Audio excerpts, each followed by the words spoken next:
السلام عليكم أصحاب السود وهذا فيلمكم waxaa laga sameeyay qiso dhiirigelin ah halkan waa baadiyaha fog ee degmada Naanakida ee dalka Hindiya halkan waxa martay wada halbowle ah wadadan waxa mara maalin kasta gaadiid tirahan aad u fara badan wiilka yari waa matalaha ay soo gudbiyaha qisadeena halkan waa meherada wiilka yar aabihii oo hore u geeriyooday maanta waa maalinkii ugu horeysay oo furo meherada wiilka yari hore waxa halkan ugu shaqeyn jiray wiilka yar aabihii oo ahaa udub dhaxaadka nolosha qoyskooda wiilkan yari waxa uu bilaabantay maalmo ka duwan kuwii hore maadaama uu geeriyooday aabihii wiilkan yari hadda waa hogaamiyaha iyo mas'uulka ugu weyn qoyskooda dantuna waxay ku kalifaysaa inuu qabto dhammaan hawlaha qoyskooda si uu helo nolol ka qurux badan tan uu maanta ku jiro balse nasiib darro waxa dhacay waxaanu filayn ma jiro hal qof oo meheradiisa wax ka dalbaday maanta waxa uu dareemayaa niyad jab aad u weyn iyo quus waxa uu bilaabantay wiilkii yaraa maalmo madow oo noloshiisa caqabad ku noqday markii qofna waxba ka iibsan waayay waxa uu daawanayaa gaadiidka wadada maraya iyo nolosha ku xeeran hadda kaliya waxa inoo muuqda muuqaalka guud ee noloshiisa balse wuxuu gudaha ka dareemayaa xanuun aad u weyn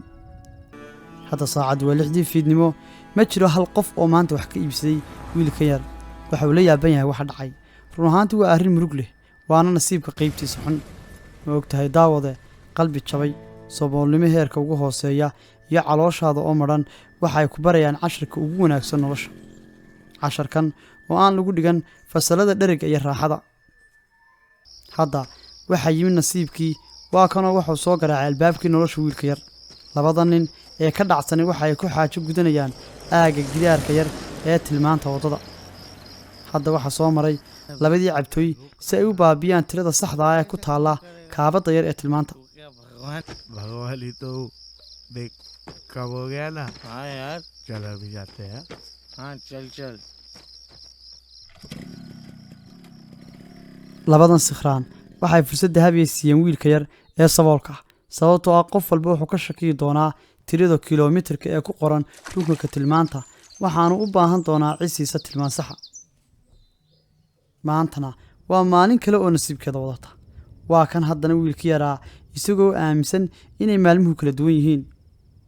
tani waa wadada rajada waxaan u eegayaa dhinacyada bal in qof kaliya xaggiisa u soo beedho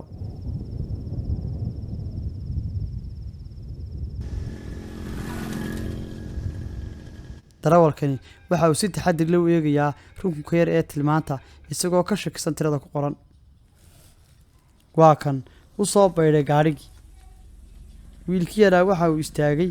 isagoo si taxadir leh u eegaya gaadhiga waxaanu niyadda iska yidhi noolaatay didiiladii naxash ka saarayd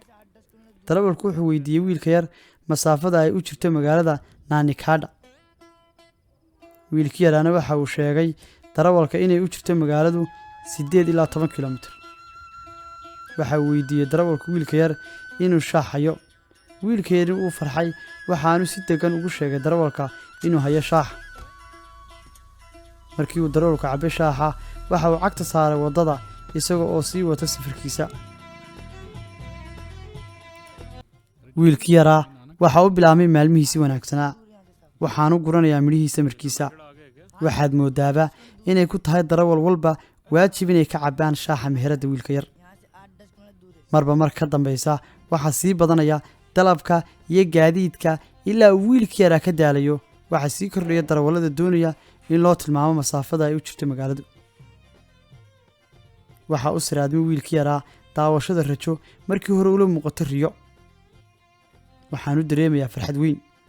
noloshu waa maalmo kooban balse maalmahaas waxa jira maalmo qurux badan oo aad ku leedahay waxaana jira sidoo kale maalmo xanuun badan oo adiga ku khaasa filimkan waxaynu ka baranaynaa samirka iyo in qofka aanu isdhiibin si kastoo ay noloshu uga adkaato daawadayaal waxaa idinkaga tegayaa in kastoo la raagsado lagu sugo rafaad badan rajadii la dhowraa marun bay rumowda